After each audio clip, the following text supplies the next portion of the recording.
datang di channel Gereja Katolik. Sebelum memulai podcast, mari dukung channel ini dengan cara subscribe, like, dan share video ini. Tema podcast pada hari ini, saya akan membahas mengenai Tahun Baru dan Hari Raya Santa Maria Bunda Allah. Di hari pertama dalam setiap tahun yang jatuh tepat seminggu setelah perayaan Natal, gereja memperingati Hari Raya Santa Maria Bunda Allah.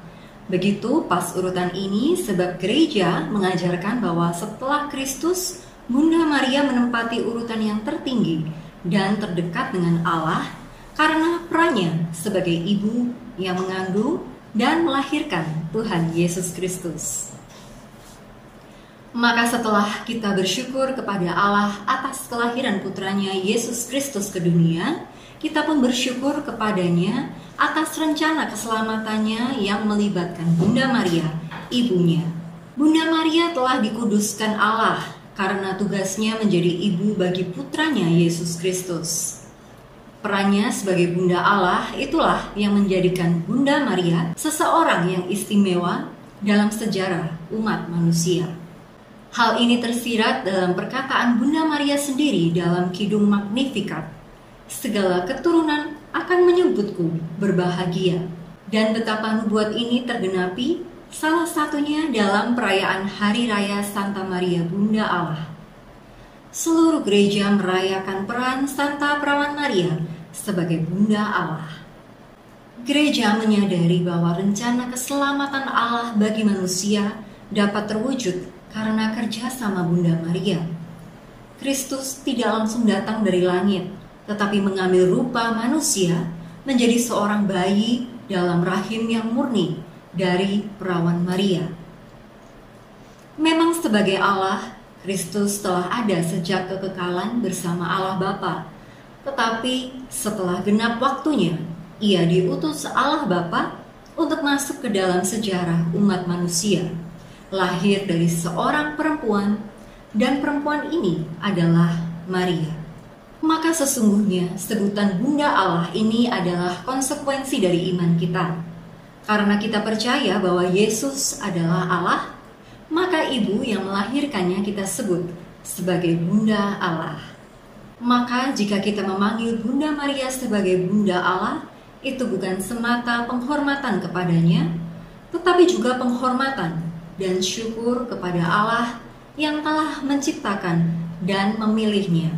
Mari kita jangan sampai lupa bahwa kedatangan Kristus ke dunia didahului oleh ketaatan Sang Perawan Maria.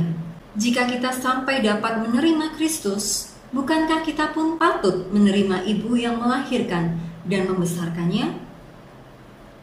Jika kita dapat menerima rahmat keselamatan dari Allah, bukankah selain kita bersyukur kepada Allah, kita pun perlu berterima kasih kepada Bunda Maria yang membawa sang sumber rahmat itu kepada kita?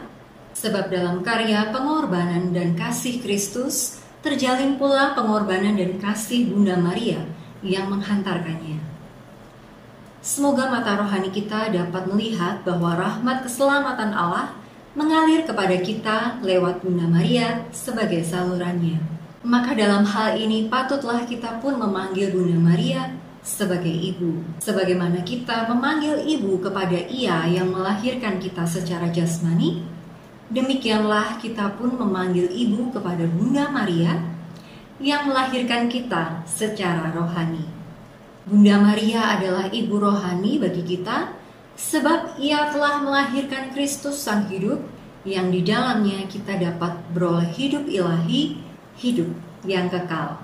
Sebagai ibu yang melahirkan Yesus, Bunda Maria mendampingi Yesus di saat awal kehidupannya. Bunda Maria juga ada bersama Yesus saat Yesus melakukan mukjizatnya yang pertama. Bahkan, mukjizat itu dilakukan atas permohonannya. Dan selalu menyertai Yesus sampai wafatnya di kayu salib. Setelah diberikan Tuhan Yesus kepada para muridnya, Bunda Maria senantiasa mendampingi mereka. Ia turut berdoa memohonkan pencurahan Roh Kudus atas para murid itu sebagai gereja sampai kepada hari Pentakosta. Bunda Maria hadir di saat-saat penting dalam hidup Tuhan Yesus dan gereja. Bunda Maria yang selalu setia mendampingi Tuhan Yesus sampai akhir hidupnya di dunia juga akan selalu setia mendampingi kita. Mari kita mengikuti teladan Bunda Maria untuk menyerahkan seluruh hidup kita ke dalam pimpinan tangan Tuhan dan menyimpan segala perkara di dalam hati dan merenungkannya, sebab di dalam perkara hidup kita ada rencana Allah yang indah yang dapat mengarahkan kita kepada keselamatan kekal. Demikian pembahasan mengenai Hari Raya Santa Maria Bunda Allah. Apabila ada pertanyaan dapat ditanyakan di kolom komentar. Jangan lupa untuk terus dukung channel ini dengan cara like, subscribe, dan share video ini. Terima kasih.